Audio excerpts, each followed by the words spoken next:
So we had a plumbing problem in the studio a few weeks back, and I watched a couple of plumbing videos on how to fix it. I wanted someone who was just going to tell me how to fix the problem. That's all I wanted.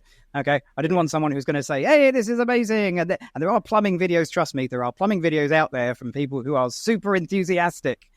I didn't need that right at that exact moment in time. I wanted someone to say, "Turn this pipe, do this, you'll be fine." That's what I wanted. And that's the great thing.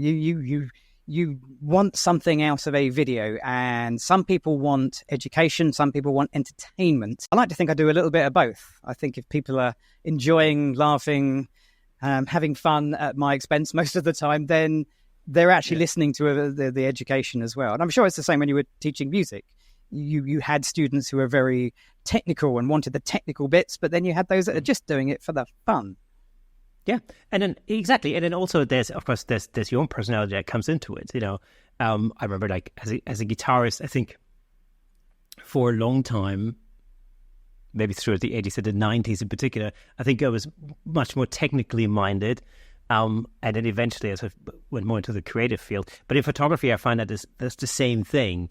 There's the technical aspect, and then there's the creative aspect. Now, I imagine it, it's almost like it's a spectrum. It's like a long line, and you've got like the technical thing on one side and the creative extreme on the other side. And every photographer sits on that line somewhere.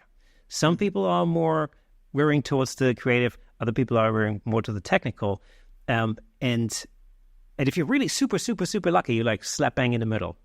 But it's the same from a teacher's point of view. It's the same thing. You just try to kind of orientate yourself towards whoever your audience is. In a sense, that's what makes your personality. If that makes any sense. I think that's important. But I think you've got to watch out if you're going to come into this, if this is something you're thinking of doing, you do need a little bit of technical knowledge. Mm-hmm. One thing I found very important over the career I've had is make it entertaining, make it exciting, make it energetic. But ultimately, there will be a point where someone will ask you the question that doesn't require that response, and it's good to be able to say, actually, here's the more technical answer as well, and to be able to give the confidence to people that you're enjoying it, but also if push comes to shove, I can do the technical bit. It's just I'm choosing to make it fun and entertaining. So whatever you're going to be teaching people, whatever it is, whether it's plumbing or photography, know what you're saying. Know a little bit more than you're actually saying. Then I will have a little rummage under the bonnet. Let's see what we can do. Now, I'll just watch a YouTube video, just see if there is a YouTube video on that. It's like, if you're going on holiday, I'm going to go on holiday. I'm going to just YouTube and see if there's a video of the location I'm going to first. So there is a degree of, I think maybe the technical stuff, it is wise to research, but maybe we've lost a little bit of the spontaneity a little bit. And that's completely. Kind of how we learn as well. I'm making mistakes, getting things wrong, not plumbing wise, but in photography. I make so many mistakes. I just don't make a video about those bits. Well, that's the thing. It's, of course, making videos like that gives you the advantage of only really showing the things that you want the audience to see. They don't see all the failures. They don't see the three other takes, they had to do the misfires, all the failed attempts on getting the shot. How do you, by the way, this was something I was going to ask you actually.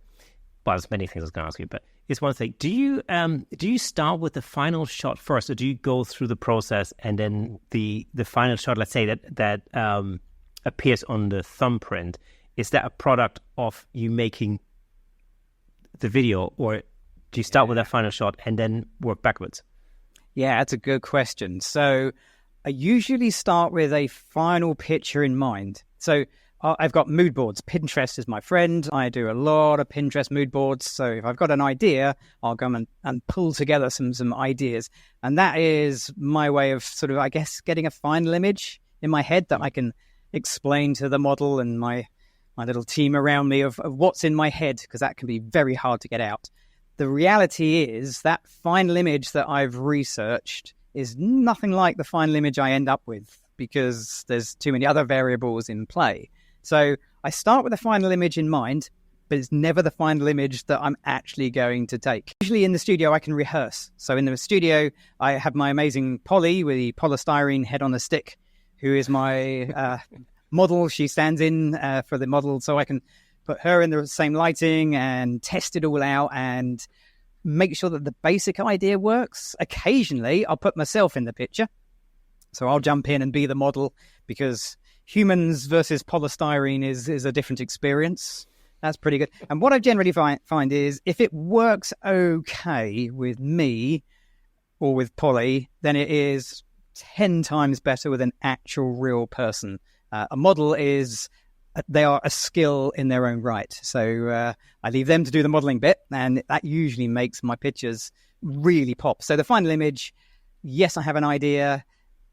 It varies as I'm going along, and then it changes again when you have a real subject there. So because this is something I've been sort of considering in the videos that I make for Platypod, for example, they're predominantly based around toy photography, macro, close-up type of things. Mm-hmm. For me, it helps me to create the final shot first, because then I can just backwards engineer it and basically then come up with a script and the whole process, the structure of the video from that. Because now I've done it, I've created it, I can now basically just recreate the whole thing. And it's relatively easy, and it saves me a lot of time doing that. Yeah.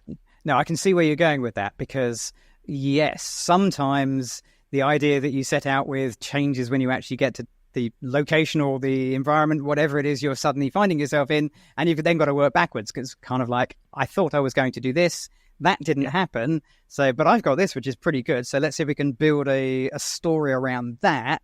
And then that's where your video comes from. That is a good way of working. That can work very nicely. So I'm guessing a similar thing. So I'll often do the middle of the video I record first. So the bit you see is what I've recorded first is the center bit from the model starting to the model finishing. And then I'll do my edit, and then I'll record the beginning and the end for exactly the same reason. So I'll record those bits because the shoot I had in mind sometimes goes slightly sideways. And if you record the beginning at the beginning and it doesn't go to plan, then you've got to do it again anyway. So I generally find I record the beginning at the end, so it kind of ties in, and the end at the end, because if I've missed anything, I can then go back and sort of scoop it up and add it into a summary. Yeah, because that's the dangerous thing, because you don't know necessarily where you're going to end up. Have you ever been in a situation where something went completely the other way and everything? Did you ever have like a total failure? Yeah, absolutely. Yeah, no one's seen those, obviously. But yeah, I mean, I'm sure you've done the same. You've gone out on a day and the animals aren't there, the wildlife isn't there, the landscape has changed. A million things can go wrong. Your car breaks down, your model doesn't show up. I mean, there's so many moving parts that anything can go wrong. So by and large, as long as the model turns up and the cameras work and the audio is way more important than the video.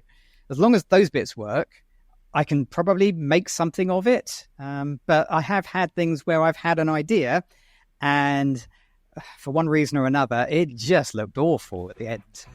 It's just like, I hate this. This is terrible. Thank you so much for tuning in. If you enjoyed that clip, then press here for the full episode in glorious Technicolor. Hey, and don't forget to subscribe.